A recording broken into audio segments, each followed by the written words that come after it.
और मनोज पहले एक क्रिकेटर भी रहे हैं, बाद में वो स्टोरी भी जानेंगे कैसे क्रिकेटर एक आईपीएस बने हैं। आपको बताऊं इनके 192 मार्क्स इंटरव्यू में हैं और आईपीएस जो रैंक मिली आपको उसमें बड़ी भूमिका इंटरव्यू की भी है, नो डाउट इसमें। तो जो मोक्स आपने लिए तो उनका मुझे बहुत फ़ायदा हुआ। आप 2018-19 तक क्रिकेट खेल रहे थे, आप एक अच्छे मुकाम पे भी थे, जैसे साथ साथ आप रेस्टोरेंट कब चला रहे थे फिर?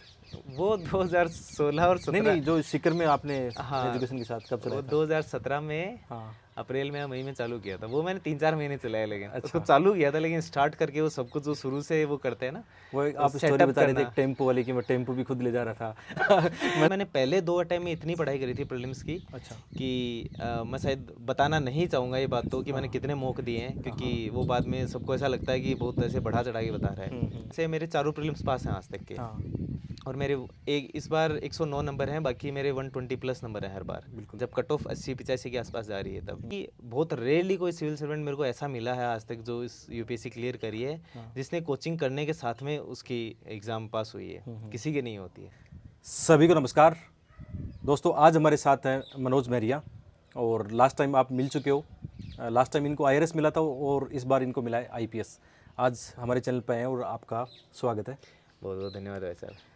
तो बिल्कुल इस वीडियो में हम सबसे पहले मनोज के बारे में जानेंगे और ऐसे स्टूडेंट हैं जो गांव में तैयारी करते हैं, जिनके पास कोचिंग करने के लिए बहुत पैसे नहीं होते हैं, कैसे सेल्फ स्टडी करके अपने जर्नी को पूरा कर सकते हैं। तो मनोज की जो तैयारी रही है गांव में रही है, सेल्फ स्टडी के माध्यम से रही है और मनोज पहले एक क्रिकेटर भी रहे हैं, बाद में वो स्टोरी भी जानेंगे कैसे क्रिकेटर एक आईपीएस बने हैं। तो मनोज सबसे पहले आपके बारे में बताइए। बहुत बहुत धन्यवाद भाई साहब, पहले तो आप यहाँ बुलाने के लिए। और पहले भी आया था तो मुझे बहुत अच्छा लगा, और कई लोगों ने मुझे पूछा कि हमने आपकी वहाँ उस चैनल पे वीडियो देखी थी। अच्छा। हाँ, स्टोरी तो भाई साहब अच्छी है। यहाँ से गांव में रहे, और गांव में प्रिपरेशन करने के बहुत ज़्यादा फ़ायदे होते हैं, जी। जबकि आप दिल्ली जाकर या फिर जयपुर जाकर कोचिंग कर रहे हो और वहाँ प्रिपरेशन कर रहे हो। उसके पीछे मेरा मोटिव ये था कि घर पे मेरे को सब कुछ मिल रहा था, टाइम पर खाना, टाइम पर पीना, कोई कपड़े धोने की कोई वो समस्या नहीं है, कुछ भी अरेंज करने की समस्या नहीं है। घर वालों ने सब कुछ अरेंज की भी, घर पे कोई समस्या नहीं आ रही थी। और वहाँ अगर आप रह के करोगे तो आपको बहुत सारा एनर्जी और बहुत सारा टाइम देना पड़ता है इन सब चीज़ों के लिए, कि आपका टिफ़िन टाइम पर आया कि नहीं आया, आज खाना अच्छा आया है नहीं आया है, आपका चाय पीने का मन है तो आपको नीचे जाना पड़ेगा।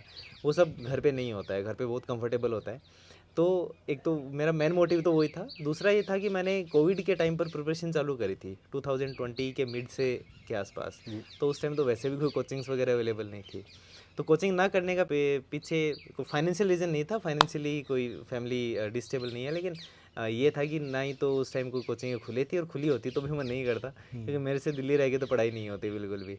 तो वहाँ छोटे छोटे कमरों में रहना पड़ता है, और वो कभी वैसे एडजस्ट किया हुआ था नहीं, मतलब उन प्रॉब्लम्स को।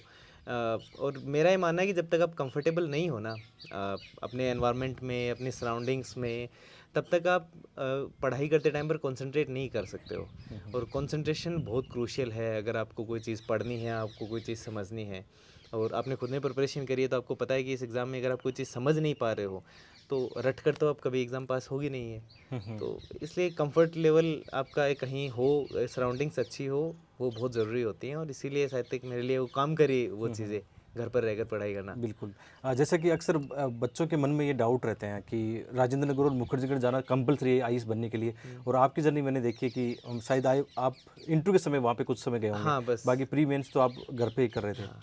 और आपको मैं बताना चाहूँगा, जैसे इस साल हम दोनों आईएएस की भी इंटरव्यू की जो तैयारी कर रहे थे, बहुत आपका सपोर्ट मिला मुझे। मुझे काफ़ी आपका मिला, मेरे अच्छे नंबर आए हैं। हाँ, आपको मेरा बताऊँ इनके 192 मार्क्स इंटरव्यू में हैं और आईपीएस जो रैंक मिली आपको उसमें बड़ी भूमिका इंटरव्यू की भी है, नो डाउट इसमें। तो जो मॉक्स आपने लिए तो उनका मुझे बहुत फ़ायदा हुआ।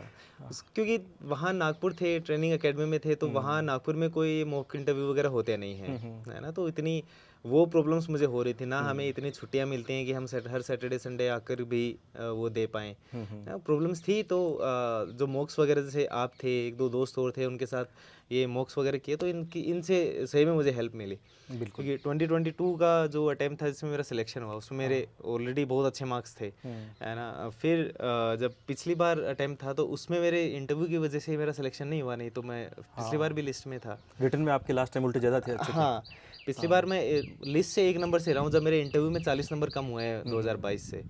तो कहीं ना कहीं वो इंटरव्यू का मेरे को था कि इसमें इस बार वापस से गड़बड़ ना हो जाए। तो वो मुझे हेल्प मिली, मतलब आप लोगों ने साथ दिया तो ठीक है, अच्छा हुआ मेरे लिए। बिल्कुल। अब आपकी वो स्टोरी जानते हैं कि आप 2018-19 तक क्रिकेट खेल रहे थे। आप एक अच्छे मुकाम पे भी थे। जैसे हम दोनों सीकर से आते हैं और सीकर की जो लेदर बॉल से आप क्रिकेट खेलते थे। एक अच्छा नाम होता है कि आप सीकर की कैप्टन भी रहे शायद उस जी, समय।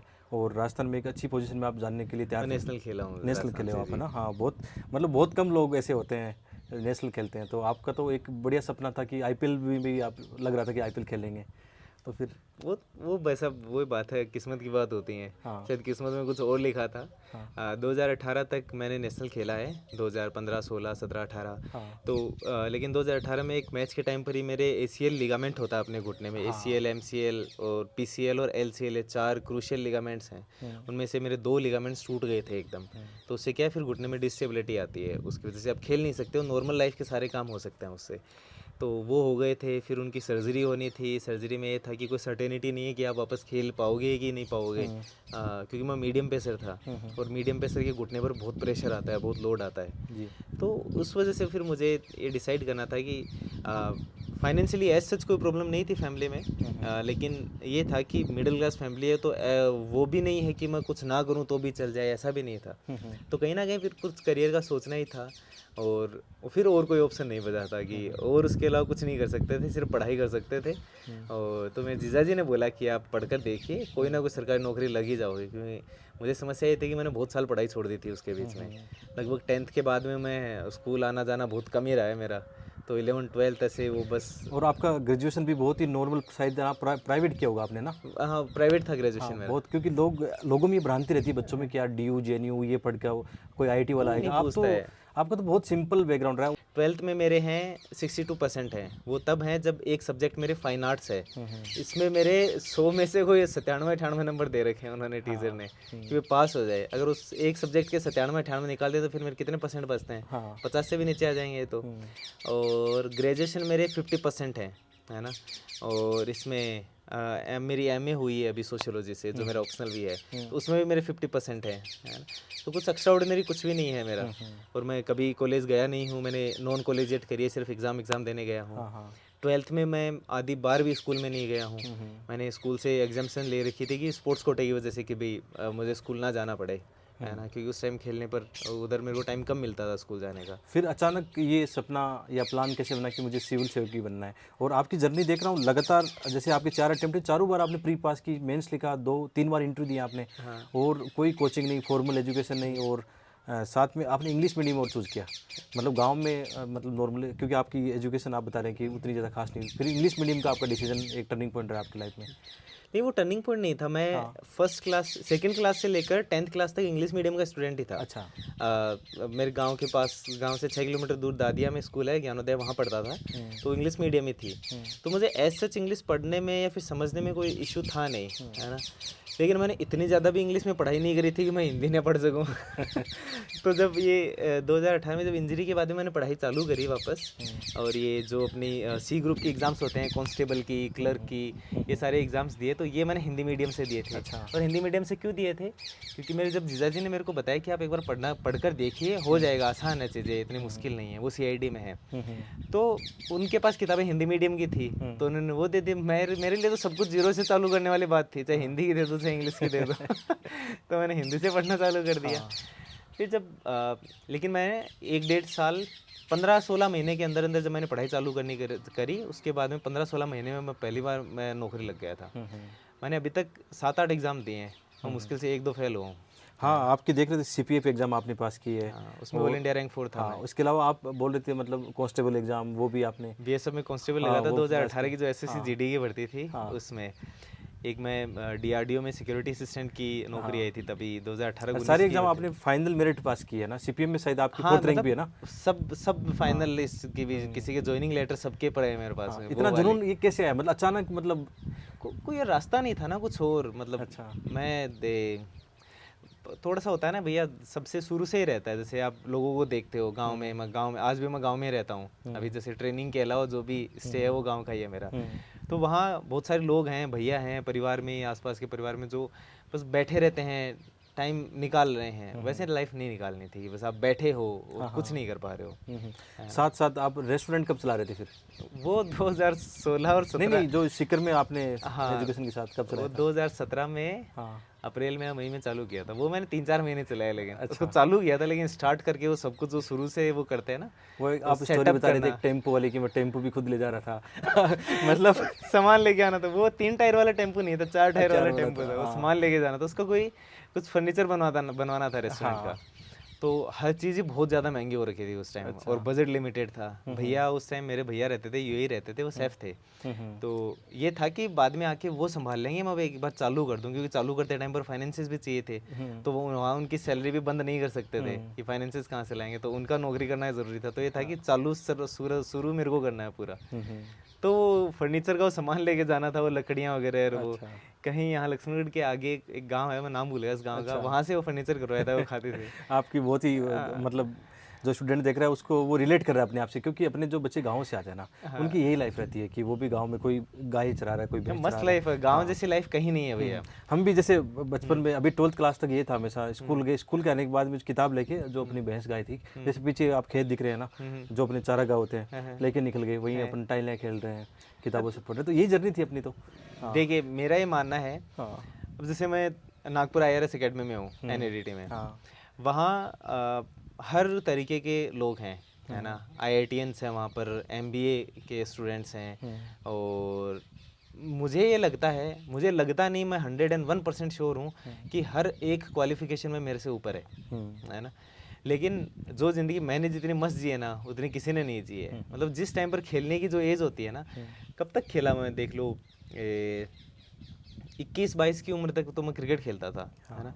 तब तक बचपन से लेकर जब से वो पैर चलने चालू होते हैं ना, तब से खेला ही खेला। मैं और अनु अभी आ रहे थे तो हम बात कर रहे थे, मैं बता रहा था कि अनु सुबह 6 बजे, छुट्टियों में 6 बजे निकलते थे खेलने, 11 बजे तक क्रिकेट खेलते थे, फिर 11 बजे से लेकर 4-5 बजे तक वो पत्ते खेल लिए, वो अपने यहाँ चरबर वगैरह चलते हैं वो, और घर नहीं जाते थे, बेर खा लिए, अपने वो खोखे लगते हैं जाटियों के सांगरी वाले, वो खा लिए, पानी पी के मस्त पेट भर जाता था, और खेलते रहते थे। फिर शाम को फिर खेलना चालू कर दिया, फिर 7-8 बजे अंधेरा हो गया, फिर घर के पास में आके वो छुपम छुपाई खेलना, वो सारे खेल चालू कर दिए। बिल्कुल। और मैं बताता चलता हूँ आपको, बहुत हम्बल पर्सन भी है, क्योंकि जब भी एकेडमी से आते हैं और एक दिन पूरा टाइम निकालते हैं, हम वीडियो बहुत कम बनाते हैं, लेकिन मतलब इतना रिस्पेक्ट देना मेरे लिए भी बहुत खुशी की बात है। नहीं भैया, अच्छा लगता है, मतलब भाई थोड़ी वो होच पोच वाली लाइफ से थोड़ी सी शांति मिलती है, कहीं आराम से बैठ के बात करो, और तो अच्छा लगता है। हाँ, तो जैसे मतलब इसके बाद में जैसे आपने शायद 21-22 में पहला अटेम्प्ट लिया आपने? 21 का सिविल सर्विसेज था, वो मेरा पहला टाइम था। और आप बोल रहे थे कि जैसे डिस्कशन कर रहे थे कि आपको प्री में मतलब बहुत अच्छा एक अप्रोच रहती है,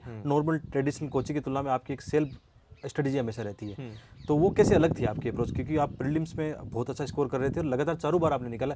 जैसे मैं लास्ट 2 साल से तो मैं देख रहा हूँ आपको मुझे लगता है 1 महीना मिला होगा इंटरव्यू के बाद में। मैं पिछले 2 महीने में पिछले 2 टाइम में कभी ना कुछ पढ़ा हूँ, ना कोई मॉक दिया है मैंने। हाँ। लेकिन मैंने पहले 2 टाइम में इतनी पढ़ाई करी थी प्रीलिम्स की, अच्छा। कि मैं शायद बताना नहीं चाहूँगा ये बात तो, कि मैंने कितने मॉक दिए हैं, क्योंकि वो बाद में सबको ऐसा लगता है कि बहुत ऐसे बढ़ा चढ़ा के बता रहा है ना।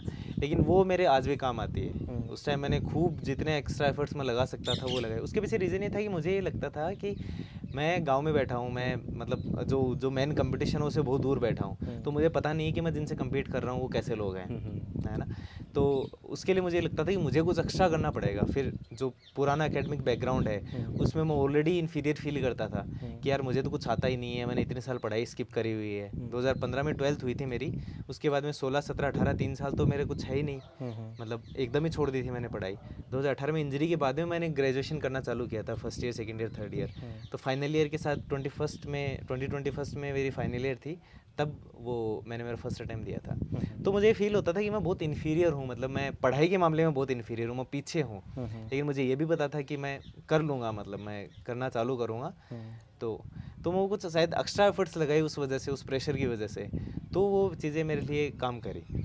अब जैसे कोई बिगनर्स है, मान लो जो वो प्लान कर रहा है कि मुझे 26, 27, 28 में एग्ज़ाम देनी है, मान लो कॉलेज में हो, तो वो भी चाहता है कि मैं सेल्फ स्टडी के माध्यम से निकालूं, क्योंकि आजकल जो टॉपर आ रहे हैं वो रियल अपनी ईमानदारी से बात रखते हैं। और आपकी जर्नी तो मैं जानता हूँ, क्योंकि आपने कोई कोचिंग वगैरह नहीं ली, फॉर्मल सारा सेल्फ स्टडी किया है आपने, यूट्यूब को भी काफ़ी सारा लिया है, मतलब अच्छा कंटेंट है उसका सारा लिया है। कंटेंट की कमी है ही नहीं भैया। कंटेंट यूट्यूब पर इतना कंटेंट पड़ा है कि जितने वीडियोस आपको जिस टॉपिक पर वीडियो चाहिए हर एक चीज़ पर अवेलेबल है। आप इंटरनेट पर सर्च मार लीजिए, बहुत सारी रिपोर्ट्स मिल जाएंगी, सब कुछ मिल जाएगा आपको। इन कोचिंगों का ही बहुत फ्री कंटेंट इनकी वेबसाइट्स पर अवेलेबल है, उसको यूटिलाइज करिए। जैसे फॉर एग्जांपल आंसर राइटिंग के लिए मैं क्या करता था, तो बहुत सारी कोचिंगों की वेबसाइट है, जैसे दृष्टि आईएएस हो गई, वो इनसाइट्स हो गई, इनकी उस पर वो शायद दिल्ली के दो तीन क्वेश्चंस डालते थे, अब भी डालते हैं नहीं डालते मेरे को पता नहीं है, लेकिन डालते थे। तो मैं डेली उन क्वेश्चन के बेसिस पे डेली 3 क्वेश्चन के आंसर लिखता था, उनके आंसर कर लिए, फिर कोई कमेंट में डाल देते थे आंसर, शायद इनमें से किसी एक के, तो वो आंसर खुद कोचिंग वाले आंसर भी डालते थे, फिर उससे मैच करता था कि आंसर कितने हैं। तो मेरी डेली आंसर प्रैक्टिस हो रही है, ना मुझे किसी को पैसा देना पड़ रहा है, ना किसी का वैलिडिक्शन चाहिए, कुछ नहीं चाहिए, बस ठीक है सब हो रहा है अच्छे से। तो आप कंटेंट की कोई कमी नहीं है। अब आपका जैसे चैनल है तो ये फ्रीली अवेलेबल है सबके लिए, कितना कंटेंट पड़ा है। बिल्कुल। और हम तो मतलब विशेषकर ऐसे बच्चे जो कोचिंग अफोर्ड नहीं करते या फाउंडेशन कोर्स नहीं करते हैं, उनके लिए 6 महीने का सेल्फ स्टडी प्लान करते हैं जी कि मैं उनको 2 दिन का टारगेट देता हूँ कि ये किताब इतने पेज चैप्टर पढ़ के आना है। और मैं आपका डायलॉग देता हूँ उनको कि मैं अक्सर बोलता हूँ कि जो मेरे दोस्त है आईएएस दोस्त हैं वो बोलते हैं कि आप 2 चैप्टर खुद नहीं पढ़ सकते, तो मुझे शक होता है कि आप बन पाओगे नहीं बन पाओगे, क्योंकि सही बात है। मतलब 6वीं 7वीं एनसीईआरटी के ही चैप्टर हैं, कई बच्चे शिकायत करते हैं सर ये तो नहीं पढ़ा जाएगा। अब वो 6वीं 7वीं 8वीं 9वीं 10वीं एनसीईआरटी नहीं पढ़ पा रहे हैं बच्चे, तो मैं उनको ये अक्सर आपका डायलॉग देता हूँ कि देखो सच्चाई है। नहीं, जब 2021-20 के लास्ट में और जनवरी 21 के अंदर मेरे पास ये वो 3 नौकरियों के वो थे, तब जब ये डिसाइड किया था कि यार नहीं ये छोड़नी है, उस टाइम ये था कि मैं कहाँ इंडिया खेलने का सोच रहा था और कहाँ मैं मतलब सी ग्रुप की नौकरी पर आकर रुक रहा हूँ, तो एक वो अंदर से सेल्फ सेटिस्फेक्शन नहीं आ रहा था। तब सोचा ही यूपीएससी करने का, तब एक ये डिसीजन लेना था कि कोचिंग करें ना करें क्या करें। तो मैंने रनू ने डिस्कस किया ये बात, तो मैंने उनको एक ही बात बोली थी कि यार अनु बोले कि आपको हेल्प मिलेगी अगर आप करोगे तो, है ना, दिक्कतें भी हैं कोचिंग के साथ लेकिन हेल्प मिलेगी। तो मैंने एक ही बात उनको बोली थी कि जो किताब में लिखा हुआ है उससे ज़्यादा तो कोई टीचर वैसे भी नहीं बता सकता, कि टीचरों ने भी किताब से ही पढ़ा है, और अगर मैं उस किताब से पढ़ के खुद समझ नहीं सकता हूँ तो शायद मैं फिर सिविल सर्वेंट बनने लायक भी नहीं हूँ। बहुत अच्छी तो बात है। ये थोड़े दिन में पता चल जाएगा, तो ट्राई करते हैं, अगर खुद समझ लूँगा तो अच्छी बात है, नहीं समझ पाऊँगा तो अच्छी तो बात उनको हम यही करते हैं, जैसे जो अपनी किताबें बेसिक एनसीईआरटी किताबें या ट्रेडिशनल जो स्टडी बुक है, उनको 2 दिन का टाइम दिया कि 4 चैप्टर पढ़ के आओ, तीसरे दिन हम आपका इसी कंटेंट से आंसर राइटिंग करवाएंगे। है। वो भी लाइव दूंगा, पहले 10 मिनट आप लिखोगे, फिर मैं बताऊंगा कि इसको ऐसा लिखना चाहिए था, और उसका मैं हैंड रिटन मॉडल आंसर भी देता हूँ। तो ये- ऐसा कर रहे हैं ये मुझे आपकी अप्रोच अच्छी लगी। क्यों हाँ। लगी?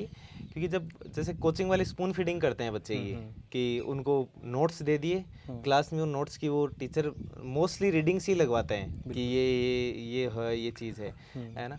उससे क्या है, वो स्पून फीडिंग टाइप की हो रही है। वो बच्चा कब अपना दिमाग प्रोसेस करना कब सीखेगा? जी। मेंस में हम आंसर लिखते हैं, हमें एनालिसिस करना पड़ता है, प्रीलिम्स में आंसर सोल्व करते हैं, हमें एनालिसिस करना पड़ता है। अगर उस एनालिसिस करने की हमने आदत ही नहीं डाली है तो कैसे कर पाएंगे एनालिसिस? बिल्कुल। मुझे ये लगता है कि जैसे मेरे चारों प्रीलिम्स पास हैं आज तक के, हाँ। और मेरे एक इस बार 109 नंबर हैं, बाकी मेरे 120 प्लस नंबर हैं हर बार। बिल्कुल। जब कट ऑफ 80-85 के आसपास जा रही है तब, तो मतलब 1.5 गुना नंबर है। मुझे ये लगता है कि मेरे को जो एक्स्ट्रा एज मिल रखा है प्रीलिम्स में कि मेरे अच्छे नंबर आते हैं, उसके पीछे रीज़न यही था कि मैंने हर चीज़ का बैठकर खुद से एनालिसिस किया। पूरी किताबें मैंने मेरे खुद से पढ़ी, बिना किसी एक मैंने शॉर्टकट, मैंने हमेशा से सोचा था कि मुझे कोई चीज़ नहीं समझ आएगी ना, तो मैं इसका शॉर्टकट नहीं ढूंढूंगा कि कुछ चीज़ में समझ नहीं आ रही है तो फटाफट कोई यूट्यूब पे वीडियो निकाला और फटाफट देख लिया यार उस चीज़ को, बस ठीक है, क्योंकि वो याद नहीं होती है, फिर वो आप भूल जाओगे 2 दिन बाद में। मुझे आज भी याद है, मुझे कोरियोलिस जो इफेक्ट होता है ज्योग्राफी में, वो समझने में 2-3 घंटे लगे थे, है ना, लेकिन वो 2-3 घंटे मैंने उन 4 लाइनों के ऊपर माथापच्ची करी कि 4-5 लाइनों में समझा देते हैं उसकी डेफिनेशन तो, लेकिन वो मैंने 2-3 घंटे लगाए। और आज के दिन अगर मुझे कोई नींदों में उठाकर पूछेगा तो मैं एकदम डिटेल में कोरियोलिस इफेक्ट बता सकता हूँ किसी को, क्योंकि उस टाइम मैंने वो 2 घंटे दिए। अदरवाइज़ आप वो एक बार रीडिंग लगाकर 10-15 मिनट में उसको टाइम पास करके निकाल दो, लेकिन वो बार बार आपको फिर रटना पड़ेगा, उसमें 2-3 घंटे वैसे भी लगेंगे। आपने कितनी बार पढ़ी होगी, जैसे बेसिक एनसीईआरटी किताबें या स्टैंडर्ड बुक, कितनी बार मल्टीपल टाइम्स पढ़ी होगी आपने? यार भैया मैंने बहुत बार पढ़ी है, मतलब ऐसा कोई मेरे को वो याद नंबर याद नहीं है मैंने इतनी बार पढ़ी होगी, लेकिन जैसे मान लो अगर मैंने जैसे 4 प्रीलिम्स 4 मेंस और 3 इंटरव्यू हो गए, तो मैं हर इंटरव्यू से पहले एक बार रिवाइज करता हूँ चीज़ों को, है ना। वो मतलब वो खुद, मुझे पता है जीएस से कुछ को बहुत रेयरली कोई क्वेश्चन उठाकर पूछते हैं, इंटरव्यू में नहीं पूछेंगे, लेकिन वो खुद के सेल्फ सेटिस्फेक्शन के लिए कि मैं कभी इंटरव्यू बोर्ड में ऐसे नहीं जाना चाहता कि मैं किसी चीज़ को लेकर अनकॉन्फिडेंट हूँ कि यार इससे सवाल ना पूछ ले, इसलिए वो कुछ टाइम देना पड़ता है, लेकिन मैं करता हूँ। मेन से पहले भी एक बार करता हूँ, प्रीलिम से पहले 2 बार 3 बार हो ही जाती हैं हर बार, तो ठीक ठीक ही पड़ी हैं मतलब। तो बिगनर्स जैसे मान लो अभी अभी बात करते कि 27 में कोई प्लान कर रहा है, कॉलेज में वो अभी है, या 28 में प्लान कर रहा है, तो वो कैसे प्लानिंग करे अपनी? बहुत सिंपल रखिए, मतलब मेरा ये मानना है कि जितनी सिंपल इस प्रिपरेशन को रख सकते हो उतना रखिए। दिल्ली ना जाने का, घर रहने का और जल्दी सिलेक्शन होने का, जैसे मेरा सेकेंड अटेम्प्ट में सिलेक्शन हो गया था, उसके पीछे मेरे को लगता है सबसे बड़ा रीज़न मेरे लिए एक ये सबसे बड़ा रीज़न था कि मैं मिसगाइडेड नहीं था कहीं से, है ना।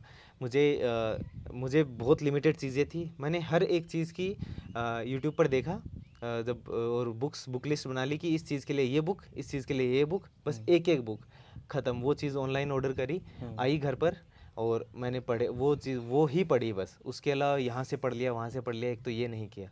तो रिसोर्सेज लिमिटेड रखोगे तो क्या आपको बार बार रिवाइज़ करने का मौका मिल जाता है, और बार बार रिवाइज़ देखो भैया करना ही पड़ेगा, प्रीलिम्स वगैरह ऐसे पास नहीं होगे, क्योंकि बहुत माइन्यूट डिटेल्स होती हैं, बहुत माइन्यूट फैक्ट्स हैं, और बहुत बड़ा वो प्लूथरा ऑफ सिलेबस है, तो वो आप एक बार 2 बार पढ़कर आपको याद नहीं होता है।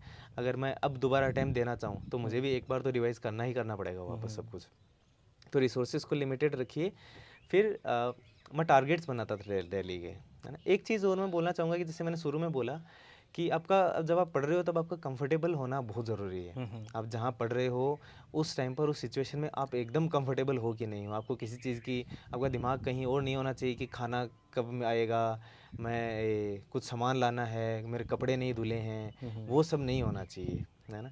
तो कंफर्टेबल आप जिस भी सिचुएशन में जैसे भी आप कंफर्टेबल हो, वो आप अपना खुद, वो एक होता है ना मेरा ये है, वो फाइंड करना पड़ेगा। जैसे फॉर एग्जांपल बहुत सारे लोग बोलते हैं कि मैं 2 घंटे ये सब्जेक्ट पढ़ता हूँ, 2 घंटे वो सब्जेक्ट पढ़ता हूँ, 4 घंटे ऑप्शनल पढ़ता हूँ दिन में, है ना। मैंने 1-2 दिन करके देखा, फिर मेरे को लगा कि नहीं यार मैं इस चीज़ के साथ कंफर्टेबल नहीं हूँ। तो और मैं कंफर्टेबल, मेरे को लगा कि मैं एक सब्जेक्ट चालू करूँ, वो सब्जेक्ट ख़त्म करूँ, फिर मैं दूसरा सब्जेक्ट चालू करूँ। मुझे वहाँ मेरा कंफर्टेबल जोन फील हुआ, तो मैं वो वैसे करता हूँ। तो वैसे खुद का वो जो कंफर्ट जोन है ना, वो हमें फाइंड करना पड़ेगा। तो कोई भी नया अगर चालू कर रहा है तो मैं तो ये कहूँगा कि पहले अपना कंफर्ट जोन आपका कहाँ कहाँ है वो सब फाइंड करिए, और उसके साथ में फिर अपनी स्ट्रेटजीज़ बनाइए, टारगेट्स बनाइए, डेली के टारगेट्स कि आज मुझे इतना करना है, इस वीक में मुझे इतना करना है, इस वीक में मुझे इतना करना है। उससे क्या है, बहुत कम टाइम में आप चीज़ों को वो सॉलिडिफाई कर पाओगे, क्योंकि बहुत ज़्यादा वो सब्जेक्ट्स हैं, बहुत ज़्यादा तरीके की चीज़ें पढ़नी पड़ती हैं, है ना। ऑप्शनल है, ज्योग्राफी है, सिक्योरिटी का रिलेटेड है, तो वो कंसाइज और कंसोलिडेट होने में मदद मिलती है अगर आप छोटे छोटे टारगेट्स बनाते हो, तो कंफ्यूज नहीं होगे। जैसे आपका सोशोलॉजी सब्जेक्ट भी आपने चूज़ किया है, उतना शायद बैकग्राउंड आपका रहा नहीं है, तो ये कैसे प्लानिंग की भाई मुझे सोशोलॉजी सब्जेक्ट लेना है? छोटा था अच्छा छोटा था। क्योंकि मैंने जून 2020 में प्रिपरेशन चालू करी भैया। मार्च तक मेरे उसके, जब ये कोविड का लॉकडाउन लगा था तब तक, उससे जस्ट 2-3 दिन पहले मेरी सेकेंड ईयर की एग्ज़ाम ख़त्म हुई थी। तो उसके बाद में मैंने सोचना चालू किया कि अब क्या करना है। तो अप्रैल मई जून, है ना, 2 महीने बीच में थे। तो उस टाइम पर मैंने सारा सोचा, क्योंकि मुझे एग्ज़ाम समझने में दिक्कत लगी, क्योंकि मुझे पता ही नहीं था। मैं पहले यूपीएससी की जगह यूपीएसई बोलता था, मुझे पता ही नहीं था कि सी होता है, ई होता है ना। बस सुना हुआ था। तो इसको देखा, समझा, कुछ वीडियोस देखे। जैसे जीजा जी की बात कर रहा था, उन्होंने भी प्रिपरेशन करी है, तो उनसे चीज़ें पता करी। तो उसमें 1-2 महीने ज़रूर मेरे वेस्ट हुए, है ना। और उस बीच मैंने थोड़ा एनसीईआरटी भी देखना चालू कर दिया था, ताकि मैं सुबह सोचना था कि कौन सा सब्जेक्ट लेना है। और मैं वो पंचवर्षीय योजना में जाना नहीं चाहता था कि 5-6 साल आप दे रहे हो, लग रहा है। मेरे को ये था कि मुझे फर्स्ट सेकंड अटैम्प्ट के अंदर अंदर, लिटरली तो मैंने ये सोचा था कि मैं फर्स्ट अटैम्प्ट में ही क्लियर करूँ, है ना। और फर्स्ट अटैम्प्ट था 1 साल बाद में, 12-13 महीने थे मेरे पास में। तो फिर वो सोशियोलॉजी मेरे को लगा कि छोटा सब्जेक्ट है, इंटरेस्टिंग है, बाकी ऑप्शनल के साथ में ओवरलैपिंग है बाकी सब्जेक्ट्स के साथ में, और मार्क्स भी मिल रहे थे सोशियोलॉजी में उस टाइम भी। अब भी ठीक ठाक ही मिल जाते हैं, मतलब ठीक आपके भी ठाक। शायद 280 के आसपास आए हैं? हाँ, 280 मेरे 2 बार हैं, अच्छा। है ना। इस बार तो कम कर दिया उन्होंने वापस तो इसलिए मैंने सोशियोलॉजी लिया फिर। और सब बोलते थे कि 6 महीने में ऑप्शनल का सोशियोलॉजी का सिलेबस हो जाता है ना। मैंने टारगेट किया कि अगर सब 6 महीने कर रहे हैं तो मैं तो बहुत ज़्यादा पीछे हूँ सब लोगों से कि पढ़ाई में, क्योंकि इतने साल पढ़ाई बीच में छोड़ भी दी तो मुझे तो कुछ एक्स्ट्रा एफर्ट लगाने पड़ेंगे। तो फिर मैंने 4 महीने में ऑप्शनल किया, 4 महीने ही रखे क्योंकि 4 महीने ही थे मेरे पास में, तो 4 महीने में लेकिन मैंने ऑप्शनल कर दिया पूरा। इसलिए छोटा था और आसान लगा तो ले लिया पर बिल्कुल। इतना आसान है भी नहीं, कॉम्प्लिकेटेड है। एक रहता है उनका विशेषकर करंट अफेयर को लेकर रहता है कि जैसे वो अभी से न्यूज़पेपर पढ़ना शुरू करें या मैगजीन से काम चल जाएगा, मतलब कंपलसरी है क्या न्यूज़पेपर पढ़ना? आपने क्या किया था? अब मैं सच्चाई बताऊं, मेरी ये है कि मैं सिर्फ इंटरव्यू के लिए न्यूज़पेपर पढ़ता हूँ। अच्छा। मेरे को न्यूज़पेपर पढ़ने में बहुत इरिटेशन होती है, बिल्कुल इंटरेस्ट नहीं आता है, मेरा माथा सा खराब हो जाता है कि जब मैं न्यूज़पेपर पढ़ लेता हूँ अगर इंटरव्यू के टाइम पर भी दिन में, उसके बाद में मेरे को लगता है बस पूरा दिन का समाधान हो गया, आज तो न्यूज़पेपर पढ़ लिया मैंने। तो न्यूज़पेपर पढ़ने में इरिटेशन होती है, टाइम भी वेस्ट होता है और मेरे को नहीं लगता कि प्रीलिम्स और मेंस के लिए ज़्यादा हेल्पफुल है। अगर आपका बहुत एनालिटिकल माइंडसेट है, आप उसके साथ कंफर्टेबल हो तो करिए, अदरवाइज जो मैगजीन्स हैं कोचिंग्स की मोर देन इनफ है। प्रीलिम्स और उसके लिए मेंस के लिए, इंटरव्यू के लिए न्यूज़पेपर की ज़रूरत है, उसमें आपको हर चीज़ का ओपिनियंस बनाने पड़ता है, एनालिसिस करना पड़ता है, तो वहाँ न्यूज़पेपर की ज़रूरत पड़ती है। बिल्कुल मनोज, लास्ट में एक लास्ट क्वेश्चन अपना है कि जैसे बिगनर्स को आप ऐसी क्या 2-4 सलाह देना चाहोगे जो उनकी आईएएस की जो जर्नी है बहुत जल्दी ख़त्म कर दिया, मतलब एस्पिरेंट की जर्नी? क्योंकि आपने कहा कि जैसे मेरा माइंड सेट ऐसा था कि 1-2 साल में कर लेना है। नॉर्मल उनके 1-2 साल तो कोचिंग फाउंडेशन कोर्स में निकल जाते हैं, एनर्जी सारी कोचिंग में निकल जाती है, तो क्या ऐसा आप बताना चाहोगे? ये कोचिंग्स वाली आप बात बता रहे हो ना भैया, एक बात बताऊँ आपको, जैसे मैं पिछले 2 साल से सर्विस में हूँ, है ना, तो बहुत फ्रीक्वेंट मेरे इंटरेक्शंस हैं कि जितने सिविल सर्वेंट्स हम सेलेक्ट हो रहे हैं पुराने सबसे बात होती है ना। कोई बहुत रेयरली कोई सिविल सर्वेंट मेरे को ऐसा मिला है आज तक जो इस यूपीएससी क्लियर करी है जिसने कोचिंग करने के साथ में उसकी एग्ज़ाम पास हुई है, किसी की नहीं होती है। कोचिंग करने के बाद में उनको पूरा उतना ही खुद से पढ़ना पड़ता है, उसके बाद में वो पास होते हैं, है ना। तो अगर आपको खुद से ही पढ़ना है तो आप पहले ही पढ़ लो ना। सही बात है, क्योंकि आजकल नोट्स तो सारे कोचिंगों के बाहर सब कुछ मिलते हैं। है, नोट्स कभी यूज़ करने ही नहीं चाहिए, मेरा तो ये मानना है, किसी दूसरे के नोट्स कभी यूज़ नहीं करने चाहिए। नोट्स खुद के बनाओ, खुद के बनाने का बहुत फ़ायदा होता है, मतलब आपका उन चीज़ों पर कमांड आ जाती है बहुत ज़्यादा जब आप खुद बनाते हो, क्योंकि नोट्स बना रहे हो उसके लिए आपको पहले समझनी पड़ेगी वो चीज़, है ना। तो नोट्स खुद के बनाना बहुत ज़रूरी है, कोचिंग्स वगैरह के नोट्स नहीं यूज़ करने चाहिए, मेरा तो ये ओपिनियन है। और कम करो, रेफरेंस लीजिए किसी चीज़ का लेकिन कम करिए, पर नोट्स खुद के ज़रूर बनाइए। और मैं कहूँगा कि प्रिसाइज रहिए, ओवर इन्फॉर्मेशन का शिकार नहीं होना है। कोई भी मतलब किसी भी सब्जेक्ट की जो सबसे ख़राब से ख़राब बुक है ना, जो बताते हैं कि एकदम ये तो एकदम घटिया, इसको पढ़ना ही नहीं चाहिए, उस किताब में भी जितनी इन्फॉर्मेशन अवेलेबल है उतनी भी अगर हमने पढ़ ली तो वो मोर देन इनफ है इस एग्ज़ाम के लिए। तो एक किताब, कोई भी किताब हो वो उठाइए, उस किताब के बाद में ऐसा नहीं होना चाहिए कि यार वो किताब अच्छी बता रहे हैं, वो किताब अच्छी बता रही है, ये नहीं करना चाहिए। एक जैसे ये हमारी इथिक्स की किताब है, वैसे नॉर्मल किताब थी लेकिन ये आपने लास्ट टाइम पढ़ी थी, है ना? ये जरूर मैं बोलूँगा, मैं लिटरली कोई स्पॉन्सर नहीं कर रहा इस चीज़ को मैं, है ना, और मैंने किसी और चीज़ की कोई कोचिंग नहीं करी है, लेकिन मेरे एथिक्स में कभी नंबर नहीं आते हैं, मेरे एसए में और एथिक्स में मेरे नंबर हमेशा ख़राब आए हैं। जैसे मैक्सिमम मेरे 109 नंबर गए थे एथिक्स में 2021 वाले पहले मेंस में, उसके बाद में तो 100 से कम ही रहे हैं, जब जनरली मार्क्स जा रहे हैं 120-130 जा रहे हैं तब। लेकिन मैंने इस बार पढ़ी, मेरे इस बार 124 नंबर आए वो लक फैक्टर है। लक फैक्टर नहीं, इस बार मेरे को मतलब इसमें जैसे इस एग्ज़ाम में मेरे को एथिक्स समझ आती नहीं है, मेरा थोड़ा सा जैसे बताते हैं ना किसी किसी का अलग अलग माइंडसेट होता है, जैसे मेरा फैक्ट्स के साथ में माइंडसेट अच्छा है, मुझे फैक्ट्स बहुत अच्छे से याद रहते हैं, मैं छोटी छोटी चीज़ें एग्जांपल्स वो मैं पढ़ता हूँ, निकाल लेता हूँ और मुझे याद रहते हैं। लेकिन ये एनालिसिस वाला माइंडसेट है, फिलोसॉफिकल माइंडसेट, एनालिसिस वाला नहीं, आप फिलोसॉफी लगा रहे हो किसी चीज़ में, ये मुझे नहीं आता, ये मेरे से नहीं हो पाता, तो इसलिए मेरे उसमें फिर जीएस जैसे आंसर हो जाते हैं एथिक्स में, तो मेरे नंबर नहीं आते थे। लेकिन इस बार जैसे इस बुक में जैसे आपके पाई चार्ट वगैरह, फ्लो चार्ट वगैरह बहुत अच्छे हैं, आपने वो हर चीज़ को जैसे चार्ट्स के माध्यम से वो प्रिसाइजली बता रखा है उसको, तो एक तो पढ़ने में मेरे लिए आसानी थी, और उससे थोड़ा सा उसकी मैंने 3 बार इसका रिवीजन किया था उस टाइम पर। पहली बार में मैंने चीज़ें बहुत सारी चीज़ें अंडरलाइन कर ली थी कि ये चीज़ें इंपॉर्टेंट हैं, फिर उनका 3 बार रिवीजन किया तो वो चीज़ें स्ट्रक्चर बन गई थी, और इस बार पेपर किया थोड़ा बड़ा आया था, रिलेटिवली बहुत बड़ा था, ऐसे पेपर कंप्लीट करना मुश्किल हो गया था। तो वो जो चार्ट्स वगैरह, जो चार्ट्स का एक माइंड मैप बन गया था ना एथिक्स को लेकर मेरे दिमाग में। जैसे पहला क्वेश्चन है इस बार एथिक्स में था, वो कुछ वैल्यूज़ का, वो इससे वही कॉपी हो गया था वो कुछ 3-4 वो पहले तीसरे चौथे पेज पर ही है वो, तो मैंने वो पूरा पूरा वैसे चार्ट बना दिया, है ना, तो उस वजह से मेरा टाइम भी बचा और मेरा पेपर कंप्लीट हुआ। तो एक तो वो फ़ायदा मिला मेरे को, और जैसे बहुत प्रिसाइज है इस किताब में, तो लिटरली मेरे को इस किताब से हेल्प मिली, बिल्कुल है ना। तो ये और दूसरी चीज़ है कि आपने एग्जांपल्स वगैरह जो नए एग्जांपल्स वगैरह हैं वो सारे आपने इंक्लूड कर रखे हैं, तो वो सही में हेल्पफुल थे, बहुत हेल्पफुल थे। और उसके साथ में मैंने हाँ एडिशनली कुछ एग्जांपल्स वगैरह भी और जैसे मेरे सर्च किए हुए थे, है ना, कहीं कहीं से मिले, वो मैंने साथ साथ जब पहला मैंने रीडिंग लगाई थी ना, हाँ। तो उसके साथ साथ में वहाँ वहाँ वो एग्जांपल्स लिख लिए, फिर वो वैसी सारी चीज़ें कॉपी हो गई। बिल्कुल। तो मनोज, आपका बहुत बहुत धन्यवाद, आपने इतना थैंक यू समय सो मच निकाला। भैया, और थैंक यू सो मच। निश्चित रूप से जो न्यू एस्पिरेंट इस वीडियो को देख रहा है उसकी लाइफ में बदलाव जरूर आएगा। वो अपने खुद की एक सोच रखेगा कि मुझे क्या करना है, कैसे करना है। किसी के ऐसे कहने से फाउंडेशन कोर्स में जाके ऐसे अपने लाखों रुपए और समय बर्बाद नहीं करेगा। आप सभी को भी बहुत बहुत धन्यवाद।